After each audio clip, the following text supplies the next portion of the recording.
So today we are going to discuss generalized measuring system.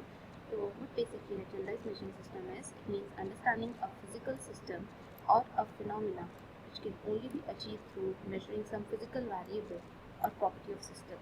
Now first of all, what measurand is? A measurand is some physical variable which you want to measure, like temperature, pressure, speed, etc.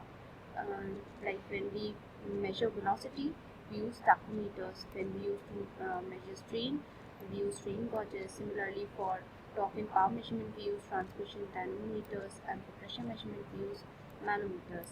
So in the same way, these properties which we want to measure, like velocity, strain, dynamometer, and pressure, these properties are called measurements, which are the physical variables, and these are the devices which are used to measure these measurements. Now, what are the functional elements of generalized measuring system? There are three essential elements which are used for measuring generalized measuring system. First is initial sensing element. Second is signal conditioning element, and then third is reading recording element. So the first initial sensing element, we come to initial sensing element. This is a block diagram of generalized measuring system. The first element is initial sensing element. The input variable is first fed to the initial sensing element, and the initial sensing element sends the input variable and sends to the signal conditioning element for further processing. Like signal conditioning element also further has three parts, like variable transformation element, variable manipulation element, and variable data transmission element.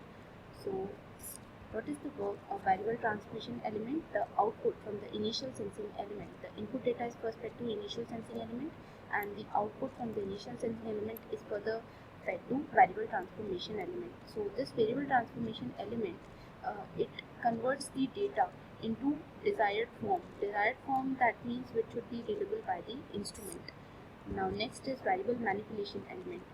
Many times the output of the transducer is so small that it is insufficient to operate an indicator, meaning the indicator moves very low, and to maximize, like amplify the reading of the indicator, we use variable manipulation element to amplify or to attenuate the reading. Like signals from variable transformation element are then fed to variable manipulation element, and what manipulation it does is manipulated signal. This manipulation is amplification or attenuation. It corresponds to amplification or attenuation. Now next is data transmission element. When the functional element of a measuring instrument are typically separate, then it is necessary to transmit the information or data from one element to another using data transmission element. In case like signal from the variable manipulation element are fed to data transmission element. In case if we need to transmit the data from one point to another, like when points are very distinct and they are very far away, so we use data transmission element like long wirings or mechanical component like shaft and gears that used to transmit data from one place to another, or such as some complicated system like radio transmissions from satellites. In case we have to transmit some data from systems on Earth to satellites and they are very far away from each other, then we use radio transmissions and systems like these. So next we come to reading recording elements. So reading recording elements are data presentation elements. These are in general the element that shows the data to the reader, the one who takes the reading, or the observer, the one who is experimenting. So these elements are used to display information of the measured quantity. The measurements that we are measuring, like velocity, temperature, pressure, so the data of those measurements is displayed to the observer.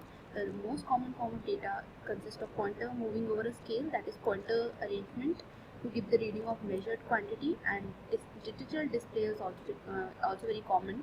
Digital display is when you see the data in numbers in numerical form, and next is pointer arrangement, in which a pointer moves over a scale. So we have an analog and digital arrangement. Sometimes data being read is so safely stored in storing device. We can store the data also, like in random access memory, in computer systems, in hard disk, magnetic tapes, which are also known as data storage elements. Next, the data from the transmission element is sent to data presentation element, like reading, recording, and observed reading is shown to the observer. It goes to the observer. Now Let's take an example.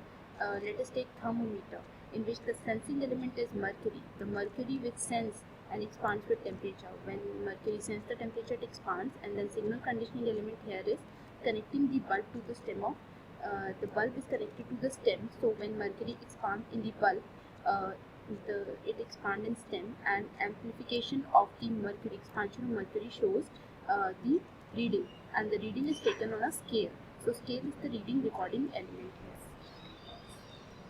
So basically functional elements can be shown in abbreviated form as initial sensing element as ISC, variable transformation as VTE, variable manipulation as VME, data transmission DTE, and data presentation DPE.